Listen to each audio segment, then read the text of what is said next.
Bhojpuri news time, हम शंभू शरण गोरखपुर जनपद में मैं मौजूद हूँ। गोरखपुर जो आप जाते हैं बनारस, गोरखपुर से बनारस वाले रोड पे करीब करीब 20 किलोमीटर के पॉइंट पे मैं खड़ा हूँ। एक ऐसी जगह जो डवर पार के नाम से जानी जाती है। लेकिन डवर पार सिर्फ डवर पार ही नहीं, यहाँ से एक ऐसी प्रतिभा दुनिया में चमक स्थापित करती है। एक ऐसी प्रतिभा जो देश में विजेता बनती है, Mrs India. Mrs India doctor Ragini Pandey के घर पे मैं मौजूद हूँ। ये मैं दिखाना चाहता हूँ कैमरा से, डॉक्टर रागिनी पांडे का घर है। मैं उनसे आज बात करने आया हूँ कि डॉक्टर रागिनी पांडे एक घरों की जिम्मेदारी, परिवार की जिम्मेदारी उठाते हुए, अपने पति और सास ससुर की जिम्मेदारी उठाते हुए आप देश के सर्वोच्च स्थान पे कैसे पहुंची। एक घरेलू महिला जो घरों में काम करते हुए, परिवार का बैलेंस करते हुए उच्च स्थान पे आती है। डॉक्टर रागिनी पांडे से मिलेंगे और आपको बताएंगे, देश की तमाम महिलाओं को एक जानकारी साझा करेंगे कि किस तरह से इनका डॉक्टर रागिनी पांडे का मिसेज इंडिया में चयन हुआ है। तो चलिए हम बात करते हैं डॉक्टर रागिनी पांडे से।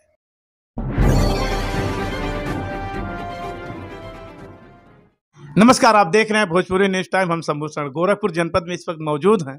गोरखपुर की एक ऐसी शख्सियत डॉक्टर रागिनी पांडे देश में एक अलग अपना पहचान बनाती हैं।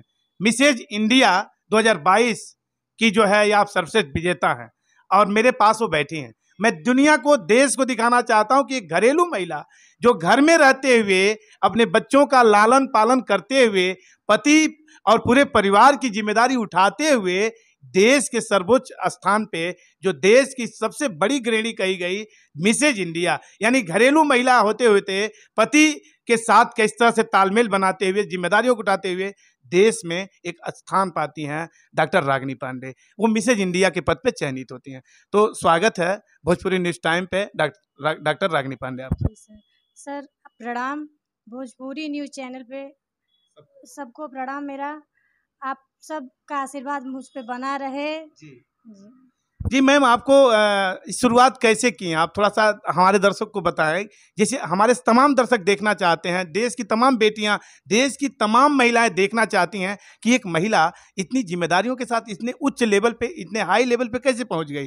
तो मैम आप बताएं कि हमारे दर्शक जाने कि आपकी शुरुआत कैसे हुई और श्रेय किसको दे रहे हैं। ये पूरा श्रेय मेरे पति को जाता है। उन्हीं की प्रेरणा मिली है मुझे, वही इस रास्ते पे मुझे लाए हुए हैं जी। और क्या पूजा निगम जी हैं, उन्होंने मुझ पर निरंतर अपना प्रेम दिया जी, निरंतर अपना प्रेम बनाए रखा और मुझे मार्गदर्शन भी दिया कि भाई रागिनी जी आप ऐसे करिए, वैसे करिए। उन्हीं के मार्गदर्शन में भी हम चयनित हुए हैं। रागिनी जी बताएं, आपको जो सवाल पूछा गया होगा, क्योंकि बहुत एंगल पे देखा जाता होगा कि इन्हें मिसेज इंडिया के पद पे चयनित करना है या इन्हें मिसेज इंडिया बनाना है, उस खिताब से नवाजना है, तो ऐसी छोटी बात तो है नहीं, पूरे देश की महिलाओं के लिए गौरव की बात है। आप तो कौन कौन से सवाल पूछे गए थे, वो हमारी और महिलाएं जाने। सबसे मेरा सब इनका सब वो क्या कहते हैं, मुझे चयनित इस सवाल पे किया गया था कि आप क्या करें, आप साड़ी क्यों पहनी हुई हैं।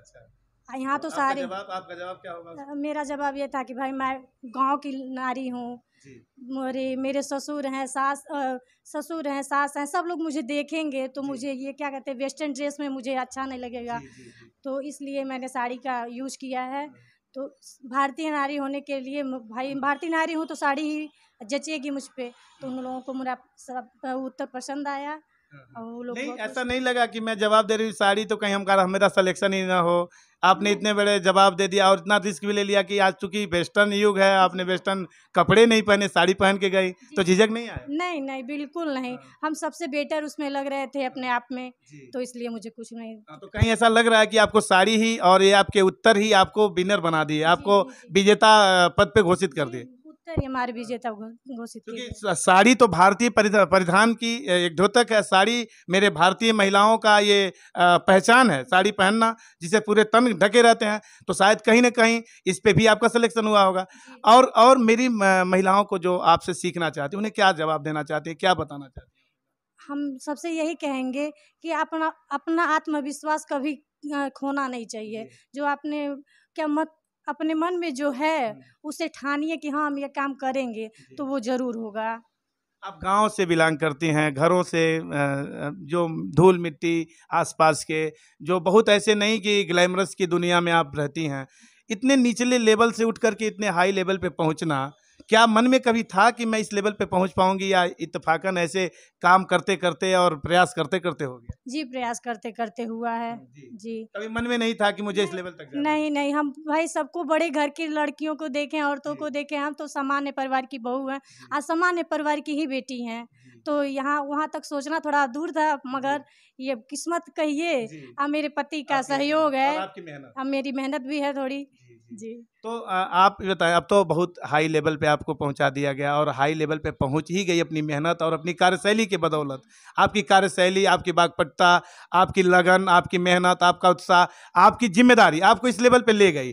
तो मैम, अभी और आगे क्या सपना आपका है, कुछ और करने का, इस लेवल पे पहुंचने के बाद इस लेवल को कितना और आगे बढ़ाने का, कुछ और हमारे दर्शकों को बताएं। हम तो भाई जहाँ महिलाओं से यही कहेंगे कि आप लोग भी मेरी ही तरह बनिए, कुछ करने के लिए ठानिए, और कुछ ज़्यादा नहीं, अपने बल को मजबूत करिए और निकलिए घर से। ये नहीं कि घर में हैं तो आप कुछ कर नहीं पाएंगे। हम तो सुबह से लेके शाम तक पूरा करते हैं काम। तो भाई हम भी इस लेवल पे पहुँचे हैं, तो आप भी निकलिए, कुछ करिए। जी। जी, आप बता रहे हैं कि जैसे अपने मेहनत के बल पे, अपने चरित्र के बल पे, अपने ईमानदारी के बल पे, अपनी कार्यशैली के बल पे कुछ भी किया जा सकता है, कुछ भी संभव है। लेकिन अगर डर करके, झिझक करके या छिप करके घर में बैठे रहें, चाहे भले ही कितने सुंदर हो, कितने टैलेंट हो, अगर उसे दिखाएंगे नहीं तो आप सफल नहीं हो पाएंगे। नहीं, नहीं सर, नहीं। बहुत सारी महिलाएं हैं, बहुत मुझसे तो हजार गुनी सुंदर सुंदर सब लोग हैं, मगर नहीं, वो उनका घर में ही रखा हुआ है। हम बाहर निकले तो भाई हमारा सामने आया हुआ है। तो आखिरी आपसे सवाल ये है कि मैम, बच्चों की जिम्मेदारी, पति की जिम्मेदारी, घर परिवार की जिम्मेदारी, इतनी जिम्मेदारियों के बीच आपने बहुत मैनेज किया, तो कहीं भी आपको फिर कठिनाई ऐसा तो नहीं महसूस हुआ कि मुझे और छूट मिलता, मुझे और समय मिलता तो मैं और कुछ कर पाती, कुछ ऐसा? नहीं, नहीं, ऐसी कोई बात नहीं है। मेरा पूरा परिवार मुझे सहयोग करता है, कोई भी ऐसा नहीं है कि जो मुझे रोके टोके। जी। जी, धन्यवाद। देखिए, डॉक्टर रागिनी पांडे बेबाक तरीके से मेरे सभी सवालों का जवाब दे रही थी, क्योंकि मिसेज इंडिया 2022 की आप विनर हैं, और ये पूरा श्रेय अपने पति, परिवार और समाज को, अपने लोगों को, अपने आसपास के लोगों को, नात रिश्तेदार को, सबको, और इस गोरखपुर की धरती को भी प्रणाम करते हुए कह रही हैं कि मुझे ये माहौल मेरे परिवार के लोगों ने दिया, और तमाम महिलाओं को, देश की तमाम महिलाओं को ये बता रही हैं कि घर से निकलिए, अपने टैलेंट को दिखाइए, आप निखर जाएंगी, चमक जाएंगी, दुनिया में आपका भी नाम होगा। और इस बार 2022 की विनर से हम बात कर रहे थे, डॉक्टर रागिनी पांडे से, आपको दिखा रहे थे कि ये जो विनर हैं, आज अपने के घर पे मैं बैठकर बात कर रहा हूं, और बहुत अच्छा लगा। हमारे तमाम दर्शक देख रहे हैं, और दुनिया के तमाम दर्शक देख रहे होंगे, और नया कुछ करने की सीखेंगे। इन्हीं शब्दों के साथ बहुत बहुत धन्यवाद। धन्यवाद।